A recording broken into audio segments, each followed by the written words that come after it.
Okay, perfect. All right. Okay, so I'll get started. Hi, everybody. My name is Melissa Croce, and I am the Associate Marketing Manager for the School and Library Department at Mac Kids.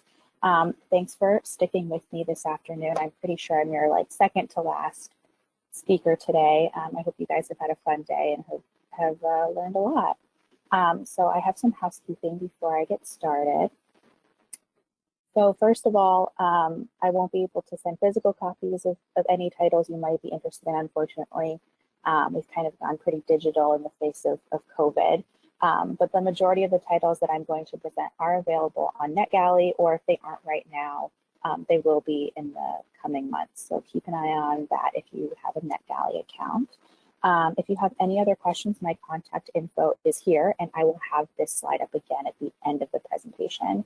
And then also, I'm going to try and get through a good amount of books in the time that I have. So I'll try and speak clearly and slowly, but if you don't catch everything in my presentation, please know that I've passed along both the slides and an Excel grid of the title list to Alex so that they can share it with you for reference in the coming days. So don't fret, all of that information here will get to you. So you don't need to, you can sit back and listen. You don't have to be frantically taking notes or anything. So, okay, now I'm gonna get started.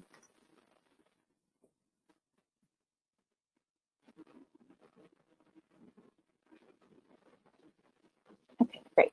So going in pub date order, I think this kind of cuts off, sorry, the pub date information. Oh, well, you'll get an Excel grid with it anyway. Okay. So going in pub date order, I'm going to start with The Awakening of Malcolm X by Ilyasa Shabazz and Tiffany D. Jackson. In the Charleston prison in the 1940s, Malcolm Little is struggling with the weight of his past. Plagued by nightmares, Malcolm drifts through days, unsure of his future. Slowly, he befriends other prisoners and writes to his family. He reads all of the books in the prison library, joins the debate team, and the Nation of Islam.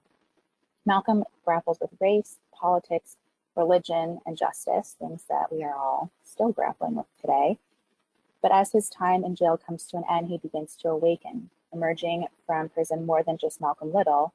Now he is Malcolm X. This is an intimate look at Malcolm X's young adult years. To be clear, this is a narrative account, as it says here on the slide, as opposed to pure nonfiction.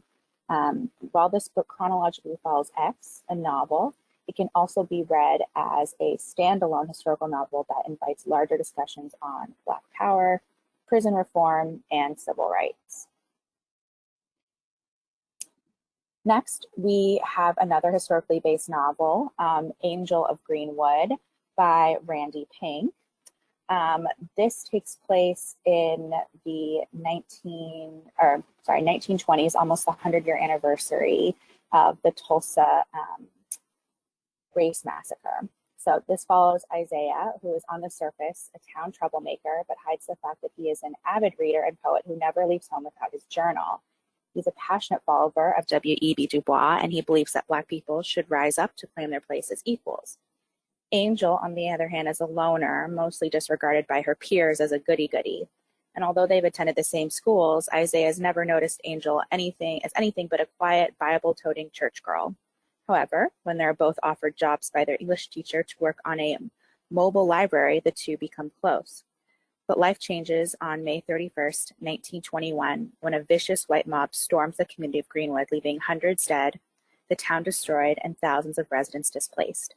Only then do Isaiah, Angel, and their peers realize who their real enemies are. Set in the Black Wall Street of Tulsa, Oklahoma, Randy Pink's novel brings to life a story of tragedy and triumph in time for, as I said, the 100th anniversary of the Tulsa Race Massacre.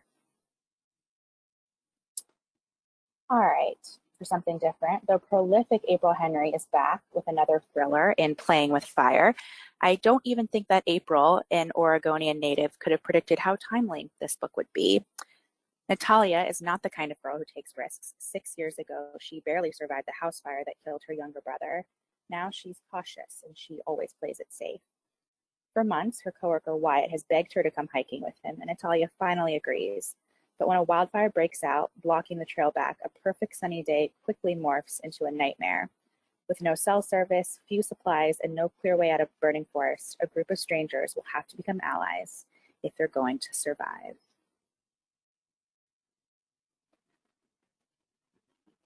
Okay, what happens when you take the mystery and charm of Veronica Mars and mix it with the powerhouse writings in the styles of Angie Thomas or Tommy Orange? Well, you get The Firekeepers Daughter by debut novelist Angeline Bouilly. As a biracial, unenrolled tribal member and the product of a scandal, 18-year-old Donis Fontaine has never quite fit in, both in her town and on the nearby Ojibwe reservation. Donis dreams of studying medicine, but when her family is struck by tragedy, she puts her future on hold to care for her fragile mother.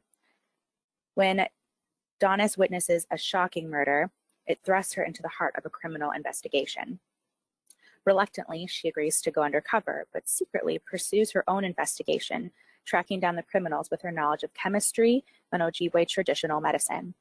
But the exceptions and the deaths keep piling up, and soon the threat strikes too close to home.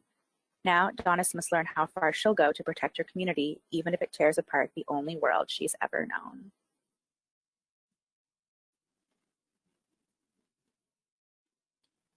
Let's switch.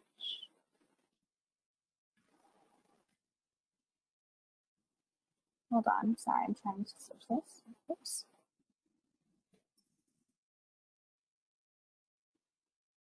Okay, great.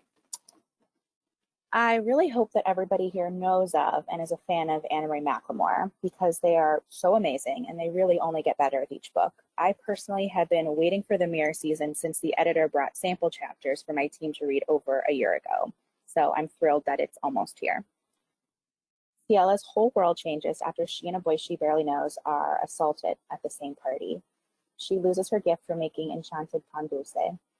Neighborhood trees vanish overnight, while mirrored glass appears, bringing reckless magic with it. And Ciella is haunted by what happened to her and what happened to the boy whose name she never learned. But when that same boy, Locke, shows up at Ciella's school, he has no memory of that night and no clue that a single piece of mirrored glass is taking his life apart. Ciella decides to help him, which means hiding the truth about that night, because she knows who assaulted her, and she knows who assaulted him, and she knows that her survival and his depend on no one finding out what really happened. Okay, so I'm sure you didn't think that you'd be getting more of New York Times bestselling author and National Book Award longlister Aidan Thomas so soon, but surprise, the Cemetery Boys author is back with their second novel, Lost in the Neverwoods. It has been 5 years since Wendy and her two brothers went missing in the woods, but when the town's children start to disappear, the questions surrounding her brother's mysterious circumstances are brought back into the light. Attempting to flee her past, Wendy almost runs over an unconscious boy lying in the middle of the road. That boy is Peter, a boy she thought lived only in her stories, and he asks for Wendy's help to rescue the missing children.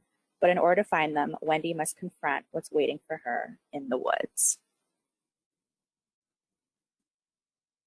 Okay, I realize that I have a lot of books that are fire themed in this presentation, but I promise this is the last one, and I promise that it is just as enthralling as the previous two I've already discussed. In She's Too Pretty to Burn by Wendy Hurd, we meet Veronica, who is bored, caustically charismatic, and uninspired in her photography. Nico is insatiable, subversive, and obsessed with chaotic performance art. They're artists first and best friends second, but that was before Mick. Delicate, lonely, magnetic Mick, the perfect subject and Veronica's dream girl. The late summer days are long and hot, full of adventure, and soon they're falling in love. Falling so hard, they never imagine what comes next. 1 fire, 2 murders, 3 drowning bodies, 1 suspect, and 1 stalker. This is a summer they won't survive. Inspired by The Picture of Dorian Gray, this sexy psychological thriller explores the intersections of love, art, danger, and power.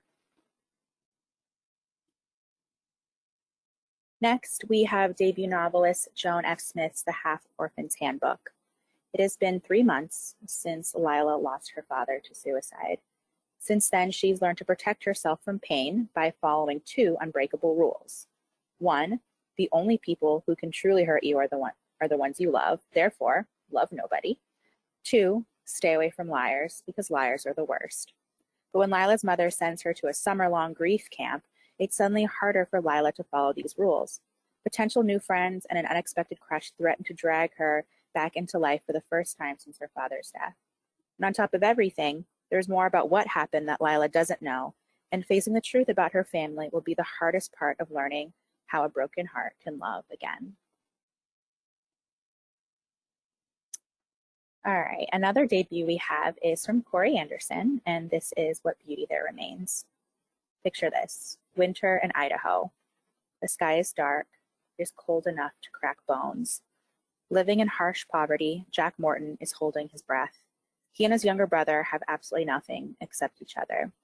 And now Jack faces a stark choice: lose his brother to the foster care system, or find the drug money that sent his father to prison. He chooses the money. Ava Bardem lives in isolation, a life of silence. For 17 years, her father, Victor, a merciless man, has controlled her fate. He has taught her to love no one. Now Victor is stalking the same money that Jack is looking for. When he picks up on Jack's trail, Ava must make her own wrenching choice: remain silent or speak and help the brothers survive.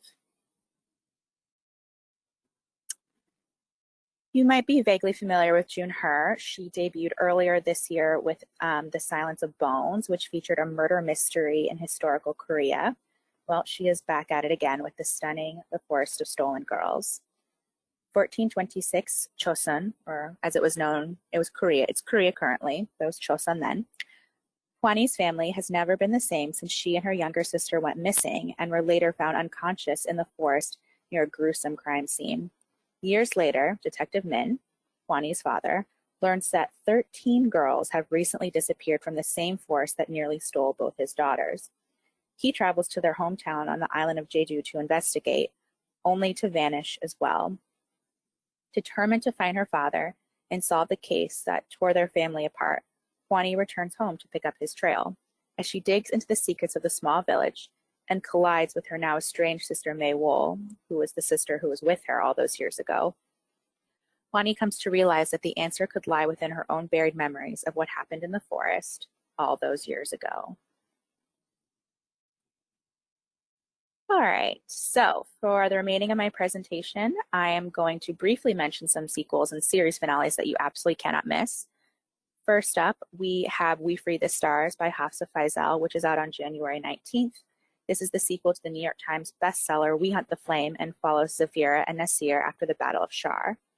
Then we have All the Tides of Fate by Adeline Grace, the sequel to the New York Times bestseller All the Stars and Teeth, as she brings the pirate gang back together to explore new islands as they figure out how to get Amora's powers back. This book will be available, it's cut off here, but it should say February 2nd. City of Spells by Alexander Christo, available on March 9th, is the last in the duology, following Into the Crooked Place, which released last year. After facing an unexpected betrayal at the end of the first book, our four protagonists must face sacrifices they never imagined in order to save their world for more.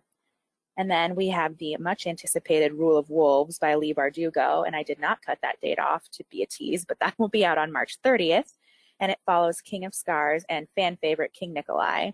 Will he and his allies be able to stop their world from falling into darkness again?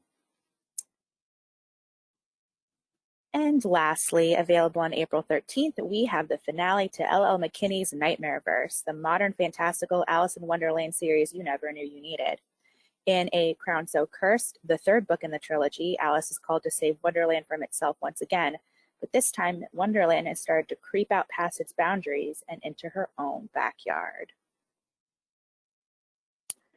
That is it for me. Again, I know I covered a lot today, so just know that a title list again and these slides will be made available after today. And if you have any other additional questions, my contact info is here. Thank you so much for having me, everybody. Have a great rest of your day.